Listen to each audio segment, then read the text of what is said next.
하나님 말씀 함께 보겠습니다. 함께 보실 하나님 말씀은 역대하 35장 20절에서 27절까지입니다. 역대하 35장 20절에서 27절까지 다 찾으신 줄 알고 우리 한 목소리로 함께 합독하도록 하겠습니다. 함께 읽습니다. 시작.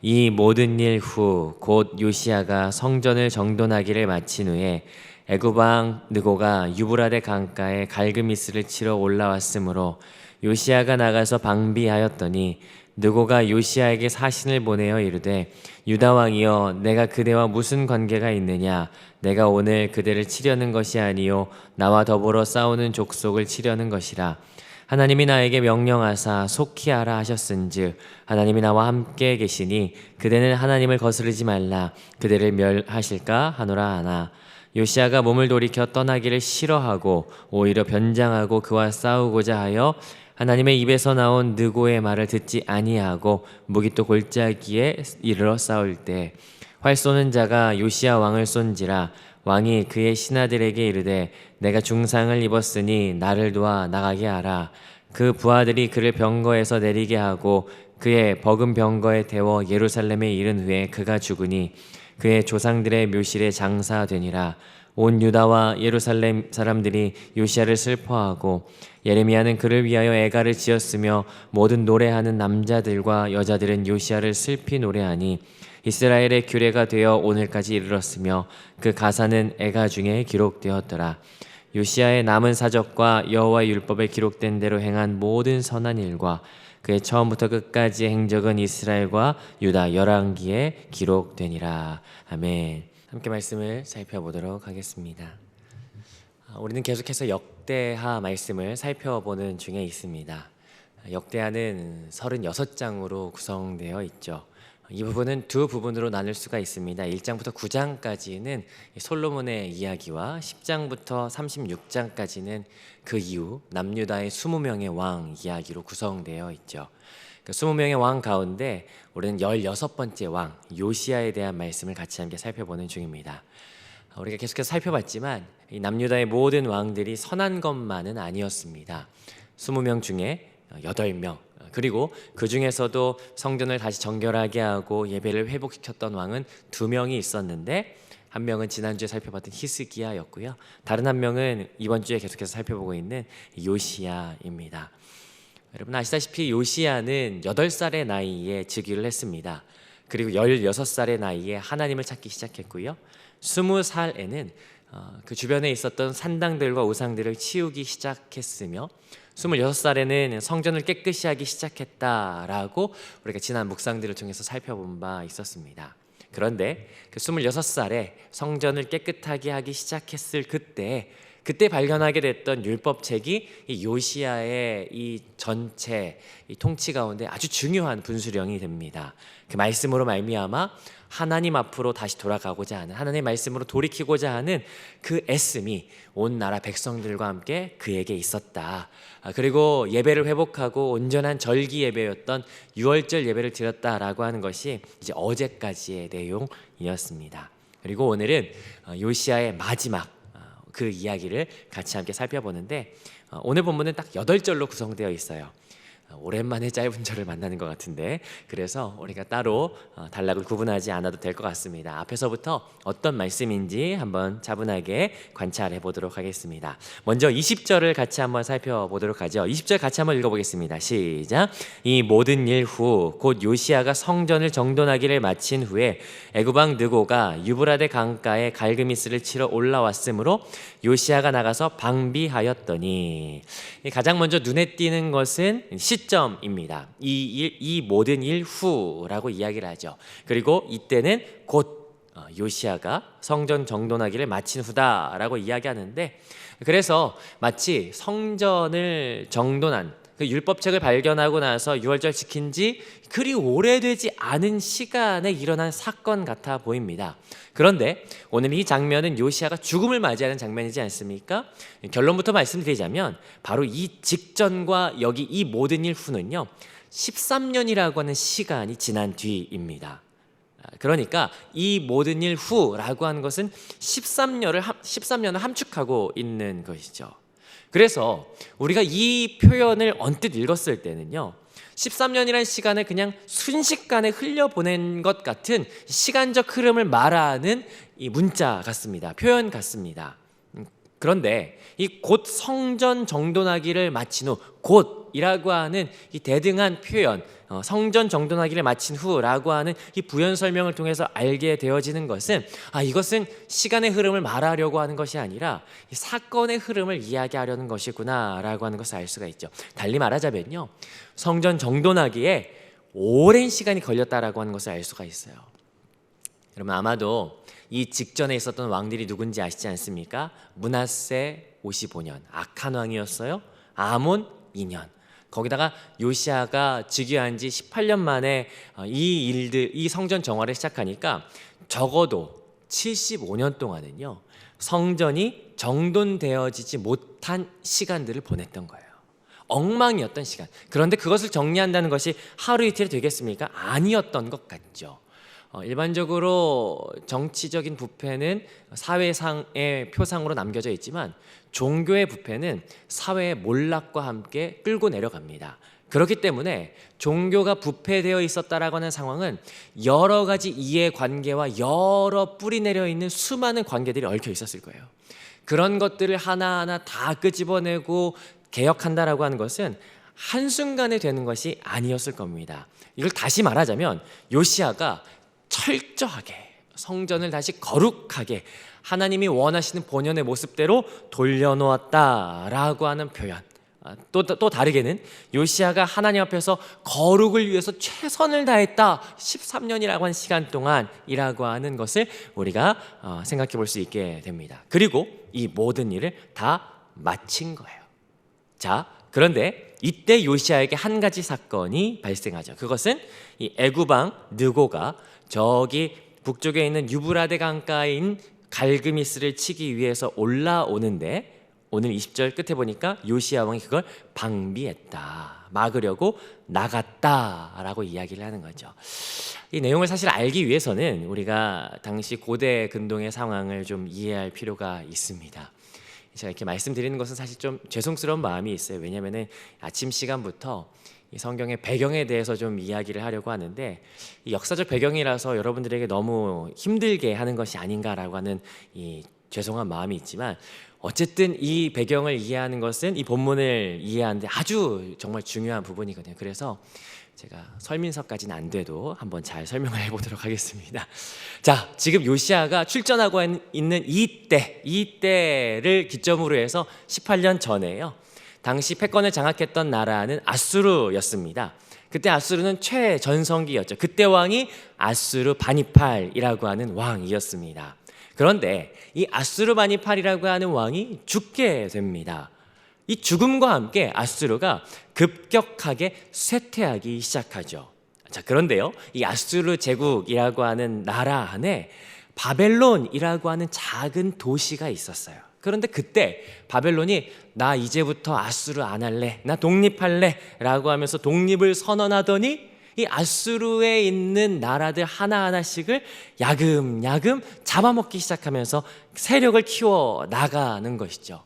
그 속도가 굉장히 빨랐습니다. 3년 만에 아수르의 수도였던 니느웨까지 점령해 버립니다.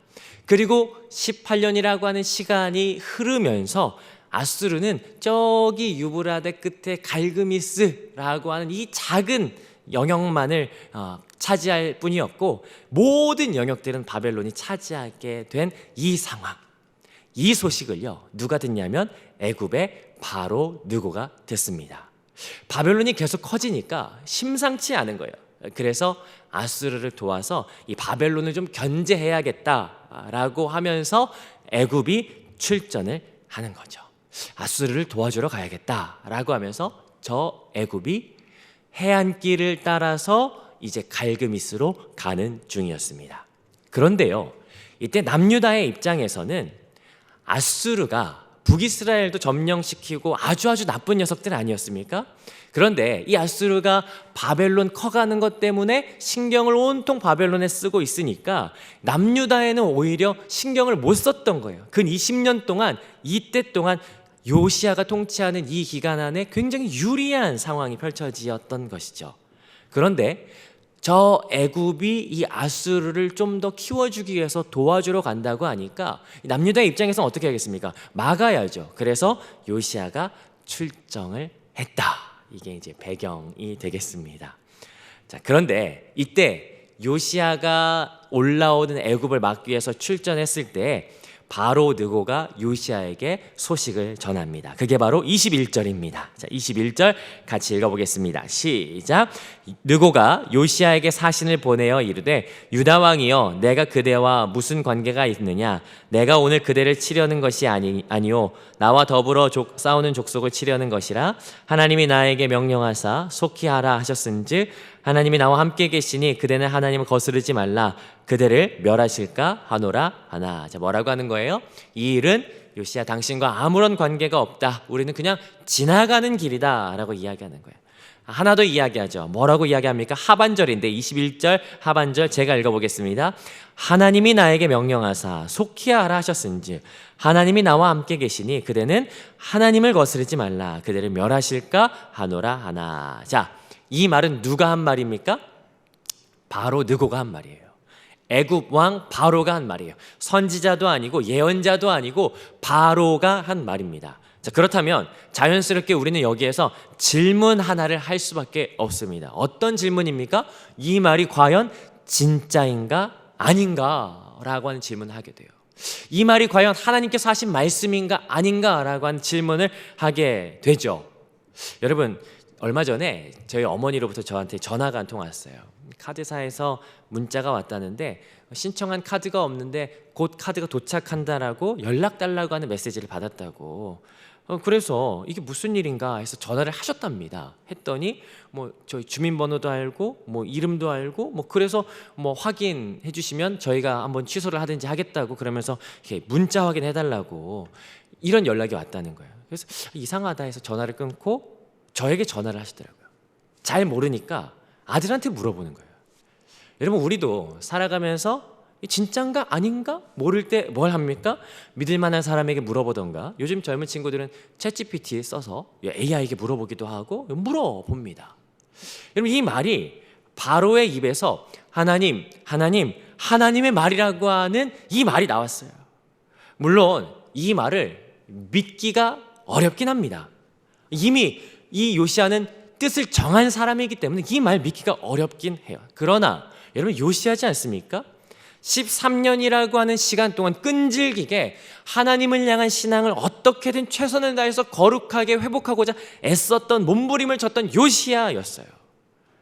그런데 적국의 왕에게서 하나님께서 이렇게 하실 거야, 이런 하나님의 말씀이 있어, 하나님의 뜻이야 라고 했을 때 그렇다면 요시야는 뭘 할 수 있을까? 당연합니다. 기도할 수 있지 않을까. 그런데 요시야의 반응 22절 맨 앞에 보니까요. 22절 보겠습니다. 시작. 요시야가 몸을 돌이켜 떠나기를 싫어하고 오히려 변장하고 그와 싸우고자 하여. 여기까지요. 원문을 보니까 그 얼굴을 돌이키기를 싫어했다. 이 표현이 가장 먼저 나옵니다. 이 표현 어떤 표현입니까? 표면적으로 바로 느고의 말을 무시했다라고 하는 말이죠. 맞습니다. 요시야는 그거 하나님의 말씀 아니야 라고 생각하고 무시했던 것 같아요. 그런데요, 100% 하나님의 말씀이 아니야 라고 여기진 않았던 것 같아요. 왜냐하면 요시야가 변장합니다. 만약에 출전하여 누구를 저지하는 것이 하나님의 뜻이라고 하는 확신과 응답을 요시야가 갖고 있었다면 요시야 변장하지 않았을 거예요. 변장했다라고 하는 것은요, 누구를 그냥 두는 것이 하나님의 뜻인 것을 알았거나 아니면 기도하지 않았던 거예요. 아니야 다를까 22절 하반절이 분명하게 이 사실을 표현하고 있는데, 22절 하반절 오히려 변장하고 그와 싸우고자 하여 하나님의 입에서 나온 느고의 말을 듣지 아니하므로 무기또 골짜기에 이르러 싸울 때, 느고의 입에서 나온 말이 하나님의 입으로 나온 말이었다. 그러나 요시야가 듣지 않았다라는 것을 성경이 진술하고 있죠. 결국 어떻게 됩니까? 23절 같이 한번 읽어보겠습니다. 시작. 활 쏘는 자가 요시야 왕을 쏜지라 왕이 그의 신하들에게 이르되 내가 중상을 입었으니 나를 도와 나가게 하라. 마치 아합 왕이 자신이 아닌 척 변장하여 옷을 입었지만 무심코 쐈던 화살에 치명상을 입었듯이 요시야도요 변장했지만 화살에 치명상을 입게 되죠. 그리고 결론 24절 함께 읽습니다. 시작. 그의 부하들이 그를 병거에서 내리게 하고 그의 버금 병거에 태워 예루살렘에 이른 후에 그가 죽으니 그의 조상들의 묘실에 장사되니라. 온 유다와 예루살렘 사람들이 요시야를 다른 수레에 태워서 귀환했지만 죽게 되어 장사되었다. 그의 나이 39살입니다. 모든 사람이 슬퍼했고 25절 보니까요, 예레미야는 그를 위하여 애가를 지었으며 모든 노래하는 남자들과 여자들은 요시야를 슬피 노래하니 이스라엘의 규례가 되어 오늘까지 이르렀으며 그 가사는 애가 중에 기록되었더라. 예레미야를 비롯한 남녀 모두가 슬퍼하였다. 이것이 오늘 본문의 내용이었습니다. 오늘 본문을 다시 한번 정리해보면요, 성전 정화와 성전을 거룩하게 하는 말씀으로 돌아가기로 결단하기로 했던 이 대각성운동이 있었던 지 13년 후에 멋진 왕이었던 이 요시야는 바벨론을 저지하기 위해서 올라가는 애굽의 무깃도에서 애굽을 가로막다가 무깃도에서 전사하는 것을 보게 되죠. 39살의 나이로 죽음을 맞이하는 것, 이것이 오늘 본문의 내용이었습니다. 오늘 본문을 이렇게 쭉 살펴보면서 묵상하면서 계속해서 드는 생각은 안타깝다라는 생각이 정말 많이 듭니다. 그 이유는 아마도 요시야가 개혁을 일으키고 온 백성이 말씀 앞에 돌아갈 수 있도록 애썼던 그의 모습이 있었기 때문에, 그리고 이 말씀을 통해서 결단했던 우리의 모습도 있기 때문에 더 그렇지 않을까. 그럼에도 오늘 이 말씀을 통하여 우리가 찾게 되는 교훈들이 있습니다. 13년 동안 치열하게 하나님을 바라봤던 요시야라도 이 순간에, 짧은 순간에 자신이 바라보는 유익의 관점이 아니라 하나님의 관점에서 하나님 앞에 출전에 대한 여부를 좀 물어봤다면, 기도했다면 얼마나 좋았을까, 그랬다면 상황은 달라지지 않았을까라고 하는 아쉬움이 못내 남죠. 매 순간 우리가 기도해야겠다라고 하는 교훈을 얻게 됩니다. 그런데 요시야가 더 기도했어야 되고 더 민감하게 하나님 앞으로 나아가야 했던 이유가 한 가지 더 있습니다. 여러분 혹시 기억하실지 모르겠습니다.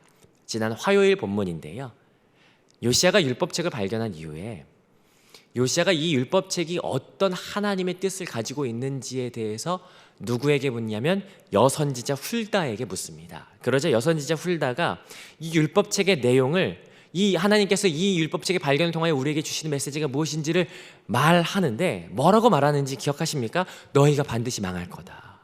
그런데 요시야가 살아있는 동안에는 그렇게 하지 않겠다라고 말씀하셨어요. 그렇다면 결론, 요시야는 오래 살아야 돼요. 이 나라가 망하지 않게 하기 위해서는 요시야는 그 어떤 왕보다 더 오래오래 살아야 돼요. 그런데 요시야 너무 빨리 죽어요. 내게 맡겨진 영혼들을 위해서라도 더 오래 살아야 한다. 달리 말하자면 내게 맡겨진 영혼들을 위해서라도 한순간도 삐뚤어지지 않고 좌로나 우로나 치우치지 않고 한순간 매 순간을 신실하게 살아야 했던 것이 요시야의 인생이지 않았는가. 그렇다면 오늘 본문을 통해서 우리가 찾게 되는 하나님 어떤 분이십니까? 아주 작은 것 하나까지도 하나님 앞에 묻고 간구하기를 원하시는 분, 아주 사소한 것이라도 하나님 앞에 의뢰하기를 원하시는 분 하나님이시다라고 하는 것을 알게 되죠. 그리고 우리가 믿어야 할, 순종해야 할 교훈은 무엇이겠습니까? 한국에서 CCC를 시작하신 김중근 목사님께서 청년들에게 늘 강조했던 메시지가 있었다라고 이야기해요. 그 메시지가 오늘 이 말씀이 우리에게 주는 교훈과 부합되는데요, 이런 이야기 청년들에게 했다라고 하죠. 아마 들어보셨을 겁니다. 여러분, 기도보다 성령보다 앞서지 마십시오. 여러분, 이 메시지가 오늘 우리가 따라야 할, 믿어야 할 순종의 메시지가 아닌가 싶습니다. 우리가 기도보다 성령보다 앞서지 말아야 합니다. 매 순간 매 결정에 있어 하나님 앞에 기도하고 나아가는 것 너무너무 중요하다. 그것은 나의 삶에 대한 방향성에 대한 문제도 있지만 하나 더, 주님께서 내게 주신 사명이 있기 때문이죠. 하나님께서 나를 통하여 이루고자 하시는 사명이 있기 때문에 요시야를 통하여 그의 나라와 그의 백성들이 안전할 수 있도록 하나님께서 그에게 사명을 허락하셨었는데, 그처럼 우리에게 하나님께서 허락하시는 사명이 있고 우리를 통하여 이루고자 하는 하나님의 목적이 있으시다면, 그렇다면 오늘 우리는 더더욱 기도해야겠다라고 하는 결론에 이르게 됩니다. 사랑하는 성도 여러분, 오늘 나 자신과 하나님께서 내게 주신 사명을 위하여 하나님 앞에 기도하고 간구하며 주의 뜻이 무엇인지를 물어 함께 하나님의 뜻을 이루어가는 저와 여러분들의 오늘 하루 되시기를 주님의 이름으로 축복합니다.